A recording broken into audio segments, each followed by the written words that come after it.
Kejaksaan Agung menetapkan mantan pejabat Mahkamah Agung Zarroh Fricker sebagai tersangka yang menjadi perantara atau maklar untuk mengurus kasasi kasus Ronald Tanur. Terungkapnya kasus ini merupakan bagian dari pengembangan penyidikan kasus dugaan suap terhadap 3 hakim Pengadilan Negeri Surabaya yang memberikan vonis bebas kepada Ronald Tanur. Temuan ini sekaligus juga mengungkap adanya maklar kasus di Mahkamah Agung. Lalu bagaimana upaya membersihkan maklar kasus? Kita akan bahas bersama dengan Ketua PBHI, ada Julius Ibrani yang sudah bergabung bersama kami lewat sambungan Zoom. Mas Julius, selamat sore. Selamat sore, terima kasih. Mas Julius, kalau kita lihat kan penyidik menemukan tumpukan uang Zarroh Fricker ini angkanya banyak sekali ya, 920 miliar, emas 51 kilogram yang kalau dikonversi hampir 1 triliun yang dikumpulkan dari 2012 sampai 2022, 10 tahun. Apakah maklar kasus di Mahkamah Agung ini sudah mengakar? Iya, pertama sebelum ke arah sana kita patut apresiasi tim Pitsus ya, Kejaksaan Agung. Ini sebuah prestasi luar biasa. Yang kedua, kita sekilas saja mendengar ceritanya, mendengar apa yang disampaikan oleh Bang Harli Siregar, Kapus Penkum, bahwa kasus ini bukan kasus yang sederhana. Ini masalah yang sistemik dan terstruktur. Jadi bagaimana person to person, jabatan kepada jabatan, lalu masuk kepada hakim, terindikasi, terkoordinasi juga dengan pengacara, dan lalu ujungnya adalah perkara. Jadi saya pikir ini kalau model-model kasus yang sudah terstruktur dan sistemik seperti ini bukanlah perkara 1-2 tahun. Ini pasti sudah puluhan tahun terjadi, dan sebetulnya kalau kita merujuk pada kasus-kasus yang melibatkan pejabat tinggi di Mahkamah Agung sebelumnya, sebut saja Sekretaris Mahkamah Agung Nur Hadi atau 3 hakim agung yang sebelumnya juga kena. Dan terakhir Hakim Agung Ghazal Basaleh yang diproses oleh KPK. Sebetulnya pola yang sama. Jadi tidak heran dengan angka yang luar biasa ini. Jadi Anda melihat ini polanya sama, bukan pola baru ya? Sama, bukan pola baru, sama, dan ujungnya adalah mereka hanya 1-2 perkara, dan tidak mungkin hanya 1-2 orang saja yang bermain terkait dengan perkara ini. Jadi saya dukung penuh, PBHI dukung penuh agar diusut sampai pada akar-akarnya. Jadi secara sederhana ada guyonan seperti ini. Jika sinterklasnya sudah ditangkap, lalu siapa tuannya? Lalu siapa umatnya atau tanda kutip jemaatnya yang menerima semua manfaat? Jaringannya begitu ya? Dengan pola yang sama sekali. Artinya jaringannya apakah kemudian maklar ini bekerja sendiri atau menurut Anda siapa yang harus paling cepat disasar? Pengadilan negeri atau panitera? Sudah pasti dari keseluruhan sistem ini, mulai dari pengadilan negeri, pengadilan tinggi sampai dengan Mahkamah Agung, mulai dari kepaniteraan, majelis hakim yang terlibat, bahkan urusan-urusan administrasi yang terlibat, pengetikan dan segala macam dokumen putusan perkara ini. Ini semua pasti terlibat dan semua tahu.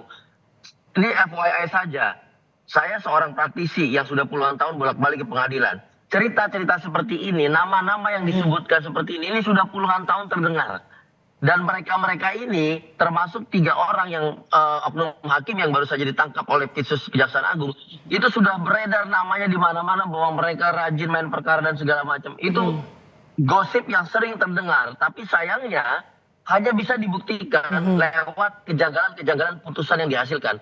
Tapi apakah putusan itu bisa direvisi? Tidak bisa. Nah, ini PR selanjutnya bagi Kejaksaan Agung untuk mengidentifikasi putusan perkara mana saja yang dimainkan, dan bagaimana caranya keadilan tetap dapat dikedepankan, tetap dapat dicapai dengan merevisi putusan-putusan hasil rekayasa perkara seperti ini gitu.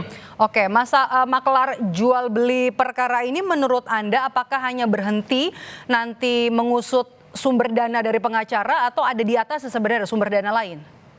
Oh tentu, yang seperti ini dikenal dengan istilah sponsor. Jadi bukan hanya 1-2 perkara yang dimainkan, ini ada maintenance. Ya, ada maintenance terhadap nama-nama hakim yang tanda kutip kooperatif, bisa diajak ngobrol, bisa diminta untuk mempermainkan perkara ini itu dan segala macam. Dan biaya-biaya maintenance ini seringkali masuk lewat event-event yang tidak ada juntrungannya dengan aktivitas utama atau tupoksi dari Mahkamah Agung itu sendiri.